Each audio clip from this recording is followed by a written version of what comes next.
Hi guys, welcome back to my channel and this is Cherry Bells 95 and for today's video may sasagutin tayo. Actually nakita ko lang siya sa Facebook and natawa lang ako sa tanong gayang anong nasa title. So parang gusto ko lang siya, para alam mo yung walang kwentang tanong pero gusto mo lang na pag-usapan. Ayan. So ang tanong kasi doon, ano daw yung mas masakit?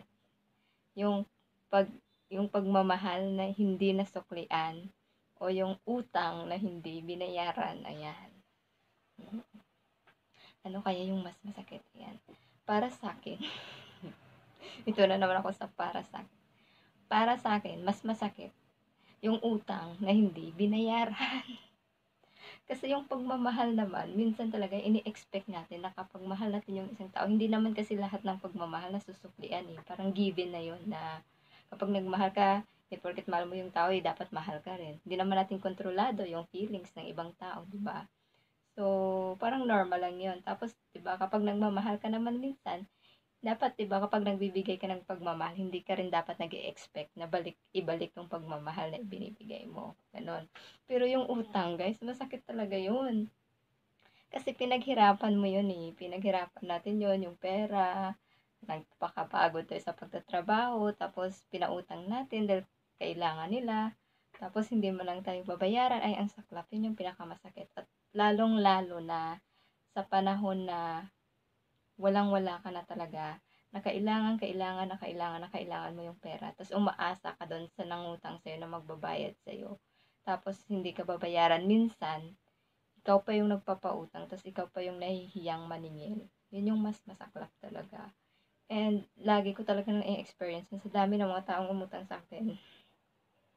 Sa totoo lang, parang wala akong pera kasi lahat ng pera ko andun sa nangutang sa akin. Tapos wala man lang ni hi, ni hoy na parang remind ay may utang pa pala ako sa'yo, hindi pa ako nakabayad, pasensya ka na. Kasi parang alanganin din ako. So parang kahit effort lang sana na magsabi na gano'n, na papaalala sa'yo na may utang pala ako sa'yo. Na-appreciate ko talaga yung mga taong gano'n. Yung sila mismo yung nagre-remind sa'yo na, hoy, may utang pa ako sa'yo, hindi ko pa mabayaran. Kasi wala pa akong gano'n, pero magbabayad ako pag meron ako. Nag-expect. So, mas okay ako sa mga gano'n na tao. Okay na mag-prangka ka na lang sa akin na wala kang pambayad kaysa sa mangako ka na babayaran ko ng ganitong ganyan, babayaran ko ng ganito tapos hindi naman pala pinabayaran. At yung mas masaklap pa, yung lahat ng nangutang sa'yo, hindi naman lahat, yung karamihan sa mga nangungutang sa atin, sila pa yung may lakas loob na mag-unfriend sa atin sa Facebook. Tapos, o di kaya magde-deactivate ng account, tapos hindi mo sila mahagilap. Ayun, so yun yung mas masakit. Mas masakit yung utang na hindi binayaran kaysa sa pag-ibig o pagmamahal na hindi nasusuklian. Char, galit. Ayun, so yun lang guys. Kayo, ano kaya yung comment nyo? Ano yung mas masakit para sa inyo? Comment down below and paki-like na rin and subscribe sa aking channel kung bago pa lang kayo. And click na rin yung bell para updated kayo sa aking videos. Ayan, kung naka-premiere to guys, please mag-comment kayo sa comment section kasi hindi ako nagre-reply ng videos ko at hindi ako nagbabasa ng live chat.